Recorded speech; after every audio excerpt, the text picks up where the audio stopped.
This Family Life News podcast is made possible by the support of listeners like you.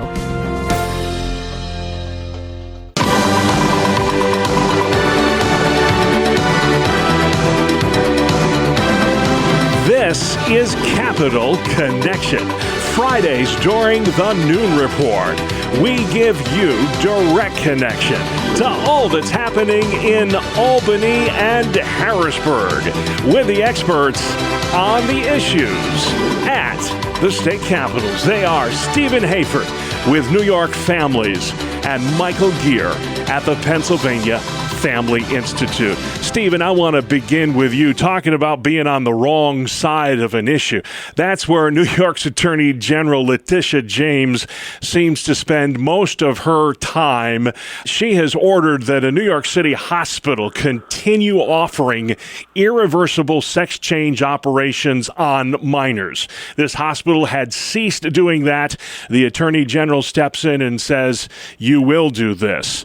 What is her fixation with the transing of children in the state of New York? It's tough to tell why the Attorney General is so fixated on this. Perhaps she's doing this to flaunt and highlight her opposition to Trump administration policies. Another possibility is the Attorney General is running for re-election this fall. Perhaps she thinks the far left is going to reward her with campaign money if she does things like this. Another possibility, though, is that Letitia James truly and wrongly believes the best thing for kids with gender dysphoria is to be transed as teens. And it's a horrifying thought, but in this particular case, it is possible. Whatever her reasons are for this fixation, Bob, though, New York Christians have to remain engaged and keep pushing back. Definitely. Michael, we've talked about this issue before, but it's been a while. House Bill 300, the so-called Fairness Act, you argue there's nothing fair about it. In fact, you said on this program, it's one of the most dangerous pieces of legislation concocted in some time in Harrisburg. The Judiciary Committee, House Judiciary Committee has voted this bill out of committee, party line vote. Why is this legislation so dangerous? Well, this is a bill that would add sexual orientation, gender identity, and gender expression to the state human relations code. And what we have seen in jurisdictions and states that have this is it's used as a punishment for those who stand for biblical principles related to marriage, human sexuality, etc. So Christian ministries are at risk. Individuals like the Jack Phillips or the Barronelle Stutzman cases where they're just trying to live out their conscience in their business are punished by the government. We've been fighting this legislation now for 30 years, and we hope to be successful, but it takes the voice of the people to raise their voice and to say, no, we don't want this. It's the big debate in New York, Stephen, this so-called millionaires tax. The mayor of New York City has really gotten behind this, and now it's kind of put Governor Hochul between a rock and a hard place. Both the Senate and the Assembly endorsing this millionaires tax.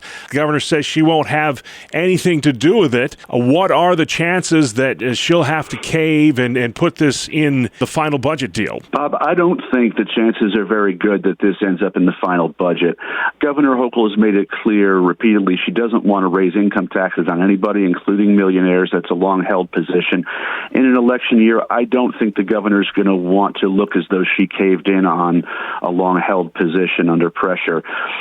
Also, there's a political dynamic that's in play here. Our Lieutenant Governor, Antonio Delgado, was running a primary challenge to the governor and was running as a left-wing alternative to her. However, he's abandoned his campaign, and so she doesn't have an opponent running to her left. What she has is Bruce Blakeman running as a Republican who is going to pounce on her if she does raise taxes on people. I don't think that there's much political incentive for her to give in on this, and she holds most of the cards in budget negotiations. The big question, though, Bob, is the legislature has proposed to spend $272 billion. Why does our government spend so much money? I don't know. I cannot understand that price tag. Maybe somebody smarter than me can explain it to me, but that's the GDP of most countries on planet Earth, and it's just New York State. Michael, some history was made in Harrisburg yesterday. Representative Clint Owlett, a good friend of yours, chaired the first ever anti-human trafficking caucus meeting. This is a newly formed committee to crack down on human trafficking, which remains a huge problem in Pennsylvania. I wonder how difficult has it been to try and get out in front of this problem when you look at the proliferation of the pornography industry and the prevalence of social media and how that has exacerbated this problem. All of those things are significant factors in trying to combat this scourge on Pennsylvania and nationally, frankly.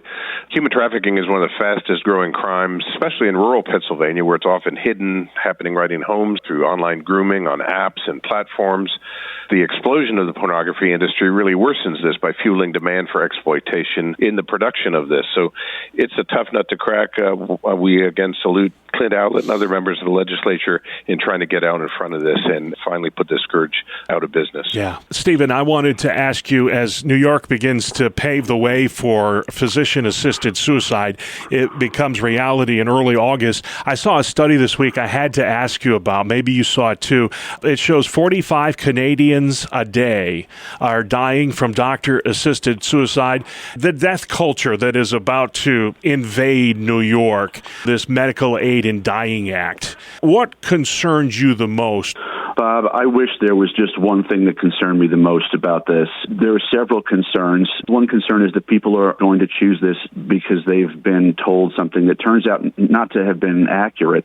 Another problem is the duty to die, the perception that people may have if they are very ill or disabled, that they shouldn't be a burden to other people and therefore that they should choose to take their lives. And that's a feeling that people can have when this becomes legalized and normalized. Another concern is a possible increase in the overall suicide rate. And finally, I'm concerned about the potential expansion of this law, which we know is something that advocates will pursue. Yeah. Mike, I want to talk about education for a bit. Public schools in this country have lost close to 2 million students since COVID. I couldn't believe that. So why is it that lawmakers in Harrisburg are having a hard time supporting school choice? They're just special interest groups, namely the teachers union and other education establishment groups that simply fight school choice tooth and nail. They want to keep the same brick and mortar public assignment system that we have had in place for decades, because that means jobs for them and their continued control over education. But the handwriting, I think, is on the wall for school choice to be advancing. It's happening in other states, and it needs to happen quickly here in Pennsylvania. Yeah,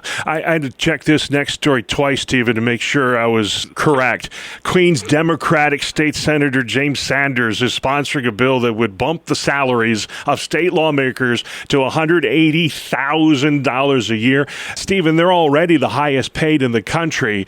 What's his justification for this? Well, Bob, the justification from Senator Sanders is he mentions the legislators have to oversee one of the largest state budgets in the U.S.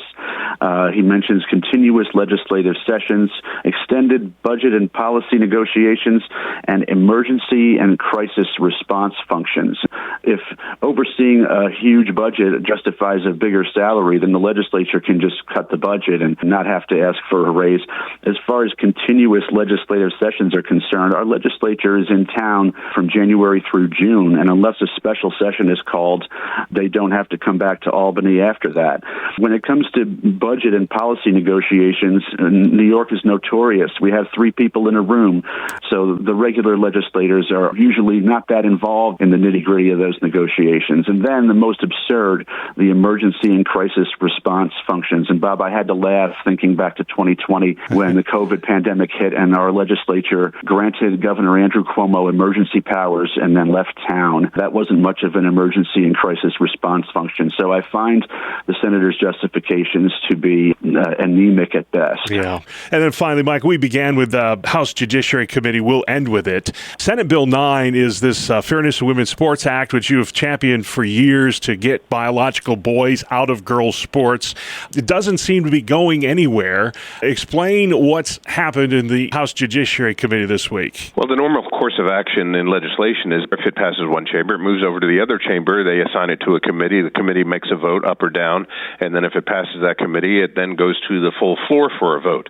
What is happening here is that Democrat leadership don't want a vote vote on the girls' sports bill. And so the Judiciary Committee referred the bill to another committee, to the Children and Youth Committee.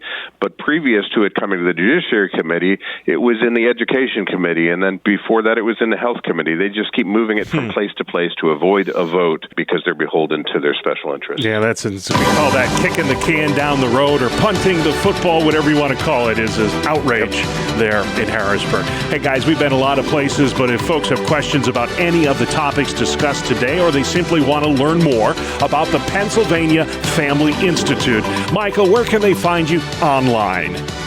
PAFamily.org. And stay informed on all the issues in New York. It's budget season in Albany. Stephen, where can folks learn more about New York families? NewYorkFamilies.org. Thank you for listening to this Family Life News podcast. If you've been encouraged by what you've heard, please share it with others and click the subscribe button to automatically receive future episodes. Family Life is a listener-supported ministry. Podcasts like this are made possible by your financial partnership. Find out more at FamilyLife.org.